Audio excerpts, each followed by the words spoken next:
Today we're going to be doing intermediate. I'm going to show you traditional grip and I'm going to show you bend. This is Clayton Skinner. Welcome to another episode of Beyond the Beat.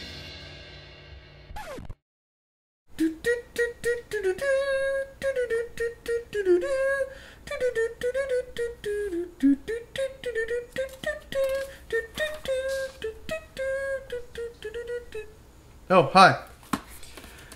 This is Clayton Skinner. Welcome to Beyond the Beat. In this episode, I'm going to teach you how to play a dotted note. So let's get started. So, welcome to my kitchen. I decided that this would be a more relaxing setting to explain this subject to you. So basically what I've done here is I have this whiteboard, and from left to right I have written out a solid line. Now this solid line is essentially a whole note, and I've got it cut up into its little constituents.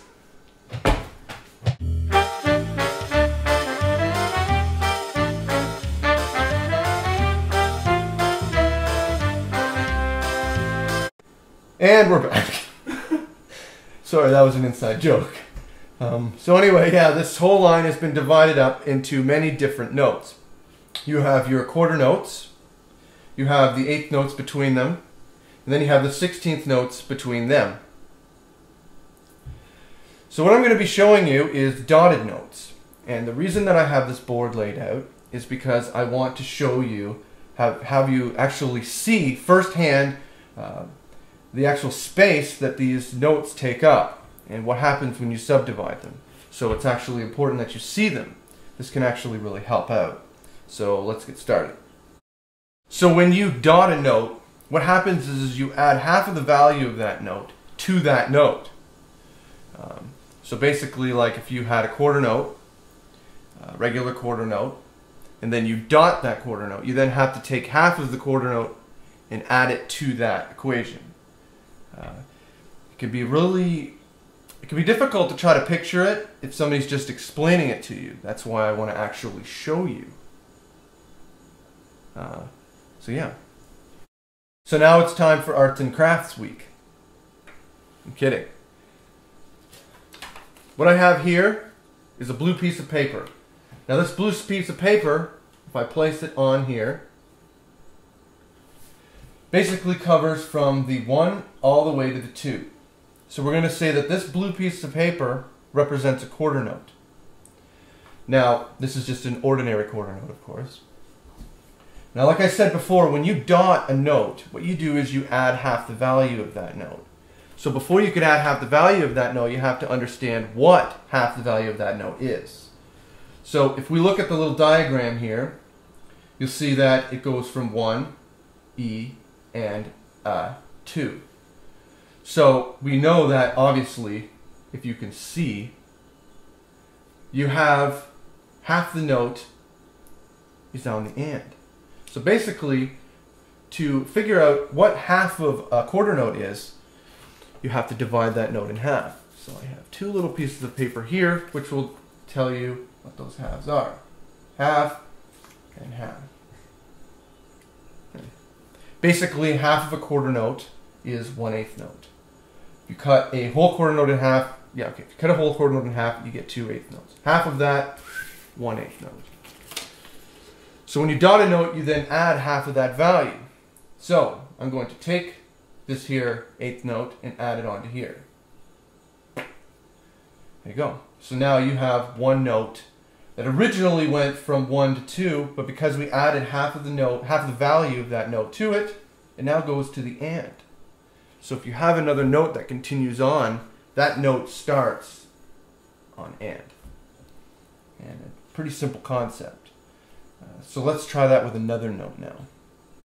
So it doesn't matter what note you're doing this with. If you use that formula, you can do whatever note you want. It's all the same. So I'm going to do it again, and I'm going to do it with an 8th note. My yellow 8th note. I'm going to put it in its place, right there. So, okay, let's start from the beginning. In order to determine what half of an 8th note is, you have to, what happens when you divide an 8th note in half? Well, you get two 16th notes. And you can make your 16th notes whatever color you want. Because that's your business.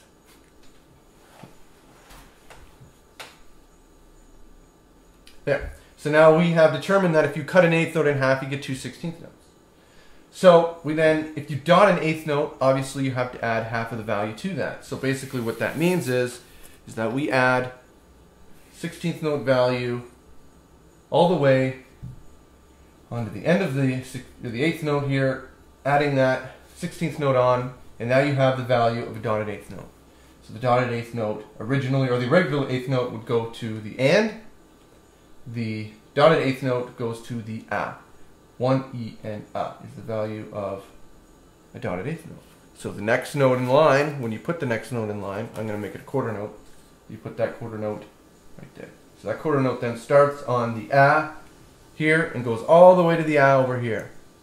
Now this is where it starts getting tricky. This is why dotted notes are difficult, because a lot of people don't seem to realize that when you have a note that has been extended, when you add another note to it, that note has to go from basically where it started and carry out its entire value all the way until a specific point.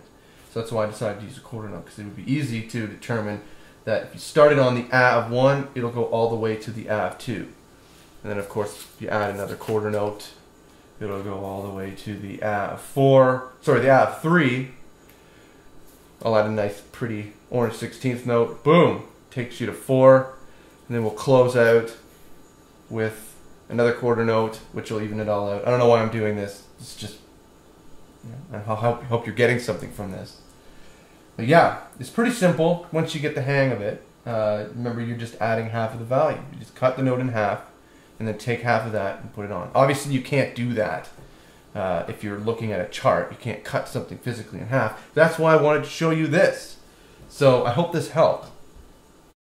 Another little bit of advice that I'd like to give is, like I already said, you can't exactly take notes that are on a page and cut them up.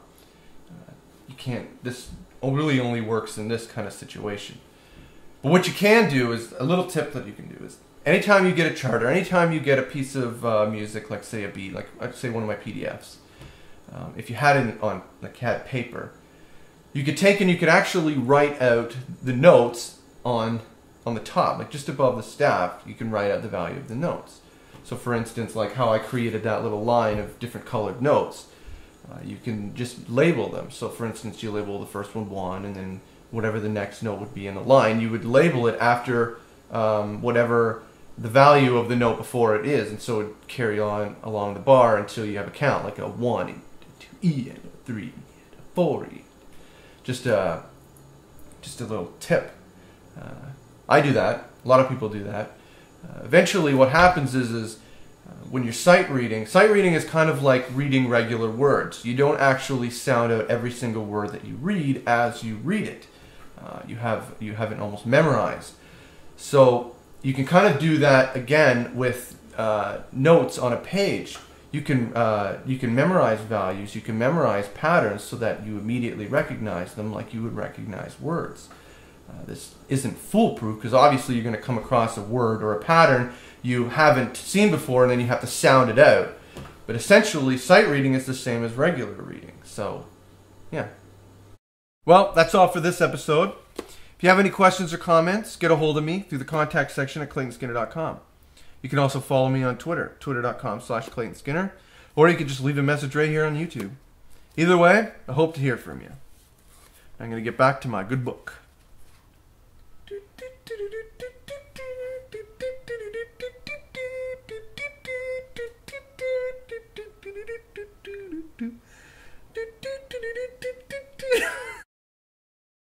Constituents.